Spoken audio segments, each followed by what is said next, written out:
I'm Adam, Head of Customer Success at Fundmetric. I wanted to go over some of the receipting functionality within the app. So let's get into it and raise some more money. First, we'll start by going to the app site, app.fundmetric.com. I'm going to be logging in through my ABC test account, which is abc@fundmetric.com.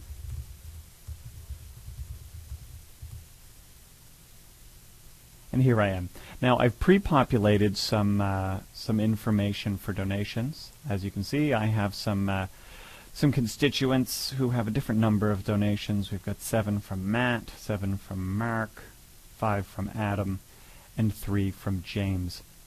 Now what I can do is I can go into an individual's activity by clicking on the constituent, and that'll give me an overview of some of their donations. So I'll see 5 donations here. Those are my latest 5 chronologically. I can view all donations to see a more complete list. You can see the ones beyond 5 that are all coming up here. There's a lot of checks, and they seem to be coming through on a monthly basis. Most of them are 2016. Well, I'm going to go into this one from January 1st, 2015. So I can click on the donation itself. I've got some details here. As you can see, there's a simple Create Receipt button.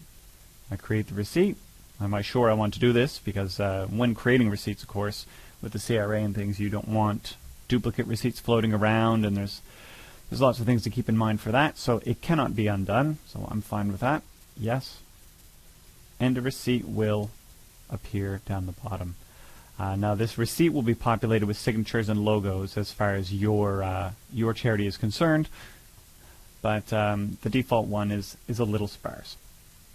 You can see the donation, the date, the amount, and I've got a receipt number and everything that I need. Now that's all well and good, but I may not want to do that multiple times for multiple donations. I want to just do it all at once. So I can go into that constituent, click on him, and down here you'll see a batch receipt. This will create a receipt for a series and append it all onto a single page. So it'll group it together by year. All those checks I mentioned are from 2016. So if I select 2016 and hit create, it's now batched all of those receipts into one single document. That'll appear in the same way as the previous one. It'll simply have multiple lines for each piece. Now let's say I have lots of constituents and I want to create a receipt for everybody. I've got 1,500 constituents. I can't go clicking through every one at a time. So on my user panel here, I can click on Settings, and on Receipts, which is across a menu here on the left-hand side. I'll click that. Now that's where I define a lot of my original receipt things, but if I continue to scroll down, you'll see a button saying Create Outstanding Receipts. So that's every receipt I have not created yet on a certain year.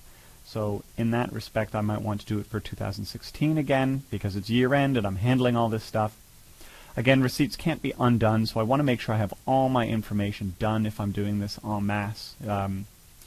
If I have a lot of incorrect data in, that's just going to create more of a headache. So I want to make sure everything's fine. Am I sure? Yes. So what that's done is that's created receipts for everyone who's outstanding. These are people I haven't even gone into: Sarah, Nick, James. All of them have receipts now for the donations they've done. I disregard these void ones. That was from some other activity that I showed on a different tutorial video.